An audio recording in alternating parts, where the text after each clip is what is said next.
What's good, everybody?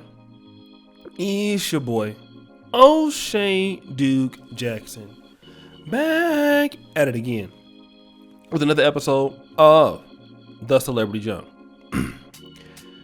There's a story regarding NBA legend Kareem Abdul-Jabbar, and let me just say this. I was a young man when, the Lakers were, still doing pretty good in the 80s. We were terrorizing the league. And I have a lot of respect personally from Kareem Abdul-Jabbar. I think that he got a bad rap from the press for not really dealing with him great. But he's by far one of the top three players in the league's history. Some would even argue that he's the number one. I think he has the most MVPs. He's the all-time leading scorer. But people don't really like some of the things that he has to say. Especially, some people don't like this one, okay? And what did he say? Kareem Abdul-Jabbar is saying that NBA players who are not vaccinated should no longer be on the team. All right, and I know that the COVID vaccine topics are very hot on this channel. I did one about Don Lemon and Nicki Minaj, and a lot of people that I get on my channel, it's quite divided amongst those who want to take the vaccine and those who do not. Personally, I've taken the Pfizer one. I'm fully vaccinated. It doesn't matter to me if you like it or not. For yourself, it's your personal choice. I'm not, against people who don't take the vaccine. I'm not against people who take it. I'm moderate. I finished my medical program, so I took it. But if you don't want to take it, I understand you have your reasons why. Okay. But Kareem Abdul-Jabbar says that they shouldn't be even on the team. Now, we know people like Andrew Wiggins and Kyrie Irving and there are other athletes who don't want to take it, okay? But Kareem says this: there is no room for players who are willing to risk the health and lives of their teammates, the staff, the fans, because they're unable to grasp the seriousness of the situation or do the necessary research. Now, Jabbar, he was photographed, right, of getting his dose.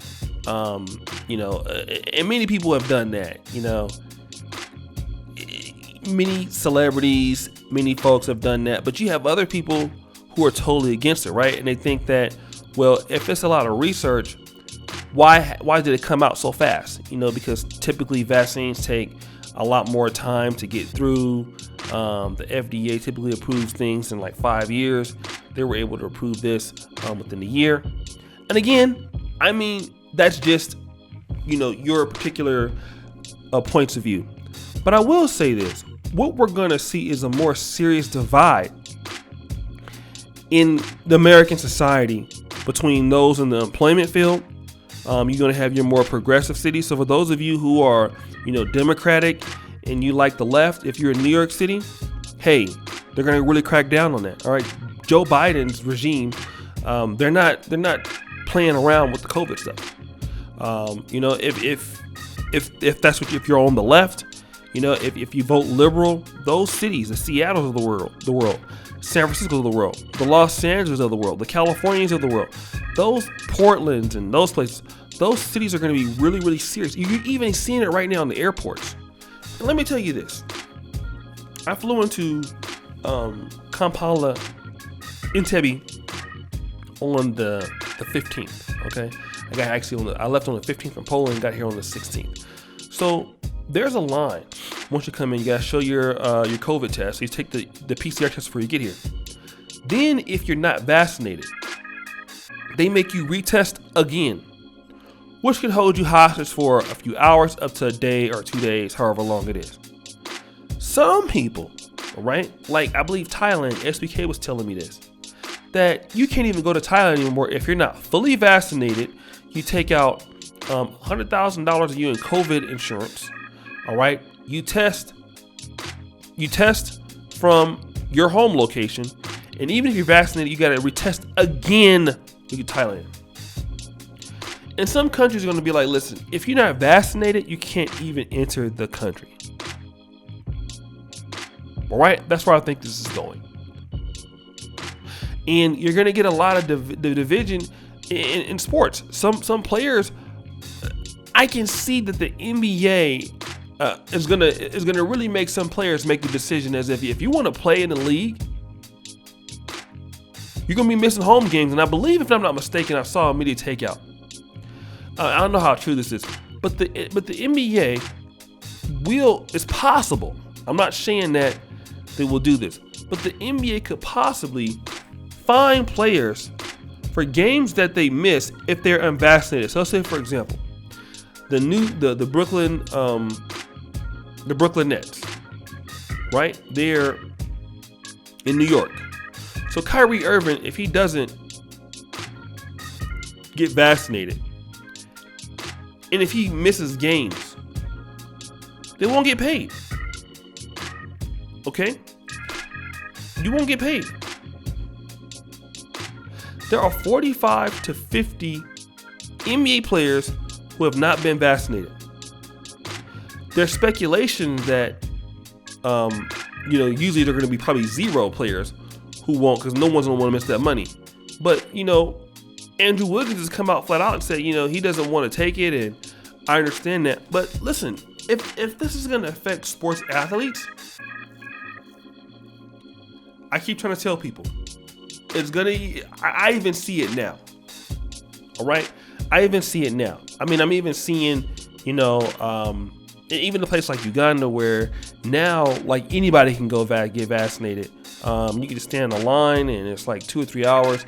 And then those people who don't want to get vaccinated, there's going to be some difficult things for them. And I would say this, my personal opinion. This is just me. Okay. The fans are going to want to see players play. Okay. I think that if they're testing players and they don't have, COVID-19, should they be allowed to play? I don't know, because with the different variants. But what I can say is this: I'm somewhere in the middle. I'm kind of confused on this, how it works. But I would say that there's definitely coming down the pike, as long as Joe Biden's in office. Some cities are not going to lose more money because people are not vaccinated. And now you see the NBA athletes are coming out, the legends are coming out saying it. You're going to be hearing it from every sport. It's going to be high school. It's going to be college. All right. People want to get back into the groove of things. People want to get back into the economy of things, right? And I think when people's pockets start getting affected is when you're going to start to see a little bit more change. But I think that the reality is, what do you guys think about this? Because I'm somewhere in the middle. The whole thing about because the thing about it is this: if the fans are vaccinated, and I do know that, let's say, for example, there are new strains and new variants. I do believe that the vaccines can help protect you more against those, because I know you can still get COVID and still be vaccinated. But what do you guys think about this? Do you think that Kareem is right in what he's saying? Do you think that he's wrong in what he's saying? Or is it complete, BS? Comment below. Let me know what you think. This is your boy O'Shea Duke Jackson, back at it again with another video here on the channel. Subscribe to the bell. Check out the first comment at the top. And as you know, the buffoonery remains an all-time high. I'm out.